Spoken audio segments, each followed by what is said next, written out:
Sir, मैं एक लड़की से बेहद प्रेम करता था, परंतु वह लड़की मुझे धोखा दे गई। अब मेरा प्रेम से विश्वास उठ गया है। मैं अकेले ही जीवन व्यतीत करना चाहता हूँ, कृपया मार्गदर्शन दें। सवाल किया है मेरठ के रहने वाले रोहित, बदला हुआ नाम ने। तो प्रश्न का तर्क सहित जवाब एवं उचित मार्गदर्शन यही है कि जीवन की मुश्किलों में फंसे एक नाव पर सवार माझी ही हो तुम। या तो तुम्हें अपनी नाव पर भरोसा नहीं, या नाव ही धोखेबाज है जो सही नाविक को पहचान नहीं रही। मैं यहाँ तुम्हें प्रेम की परिभाषा नहीं बता रहा, बल्कि ये बता रहा हूँ कि तुम्हें जो ये आघात पहुंचा है उसकी वजह प्रेम नहीं है।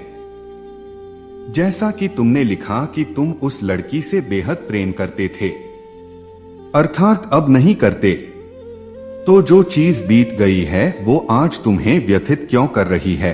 जाहिर है तुमने अपना बहुत कुछ उस पर लुटाया है, उसी की तकलीफ आज तुम्हें हो रही हो। आज तुम मान रहे हो कि वो धोखेबाज थी। क्या वो पहले ऐसी नहीं थी?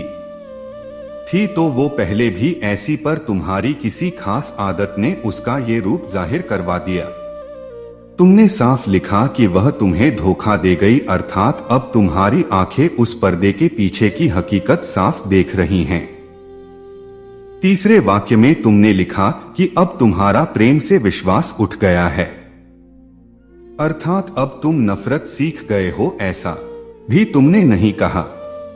तो सीधा सा ये जान लो कि अगर सजीव चीज से तुम प्रेम करोगे तो अंत में तुम्हें शिकायतें ही होंगी, क्योंकि कोई भी इंसान तुम्हारे न होने से खाली तो नहीं बैठेगा। तुम अभी अपने फोन के मालिक हो, लेकिन असली मालिक तो इसे बनाने वाली कंपनी है। फोन के मालिक बदल रहे हैं, फोन तो वही है। अब कौन असली है या कौन कुछ समय के लिए है या कौन परमानेंट है, ये तो समय ही बताता है। तो समय ने तुम्हें ये बता दिया कि तुम अभी स्वयं के मालिक हो। चौथे वाक्य में तुमने ये कहा कि अब तुम अकेले जीवन व्यतीत करना चाहते हो।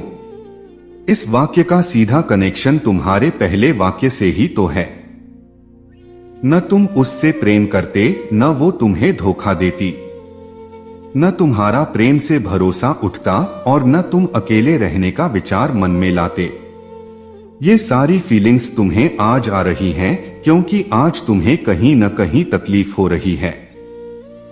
यदि तुम आज से ठीक 5 साल बाद स्वयं को देखोगे तो आज से बिल्कुल अलग विचार रखने वाले होगे, क्योंकि तब तक हो सकता है कि तुम्हारी जिंदगी में तुम्हारे न चाहने के बावजूद भी कोई और लड़की आ जाएगी और तुम्हें फर्क महसूस होने लगेगा कि अकेले रहने से कहीं गुना बेहतर ये था कि अतीत को पीछे छोड़कर आज पर ध्यान केंद्रित करना।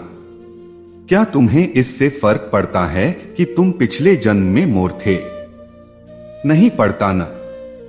जो चोट कल लगी थी वो आज दर्द कर रही है।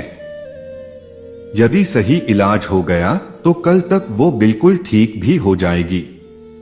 तो बीते कल और आने वाले कल के अंतराल को ही समय कहते हैं, और तुम्हारी बातों से यही लगता है कि वाक्य 6 महीने या साल भर पुराना ही है। क्योंकि आजकल तो ट्रेंड ऐसा है कि लोग 15 दिन खाली नहीं बैठते। बहुत से क्या ज्यादातर ही लोग द्वितीय विकल्प रखे रहते हैं। कुछ महान लोग तो 3 या 4 विकल्प भी रखते हैं। उनके पास तुम्हारे जैसे सवाल नहीं रहते, क्योंकि तुम्हारे पास प्रश्न बहुविकल्पीय नहीं आया था। तो अब सीधा जवाब और उपाय यही है कि खुद को अंधेरे में झोंकने से बेहतर है अंधेरे में एक दिए को तलाश लो। अगर कोई इंसान तुम्हें गहरी चोट दे गया है तो उससे सबक ये लो कि तुम्हें स्वयं को इतना ऊपर उठाना है कि तुम्हें चोट देने वाला व्यक्ति भी जब तुम्हें देखे तो उसे स्वयं के कद का अंतर समझ आए। उस तकलीफ को स्वयं के विकास में लगा दो।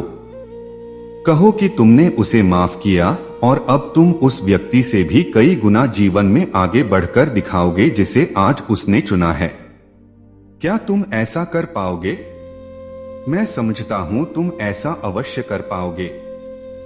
और जब तुम ऐसा कर लोगे तब तुम्हें स्वतः ही पता चल जाएगा कि उसका दिया हुआ धोखा तुम्हें कितना फायदा पहुंचा गया, कि अब दुनिया तुम्हें ढूंढ रही है, तब तुम दुनिया में किसी को ढूंढते फिरते थे।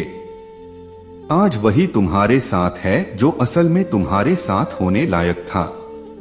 उम्मीद है तुम्हें अपने जीवन का मार्गदर्शन मिल गया हो। सबसे पहले ये जान लो और मान लो कि तुम्हारे इस जीवन में तुम्हारा ये शरीर भी धोखेबाज है। जब तक तकनीक का प्रयोग नहीं करते तब तक तुम ये भी नहीं जान सकते कि तुम्हारा हीमोग्लोबिन कितना है।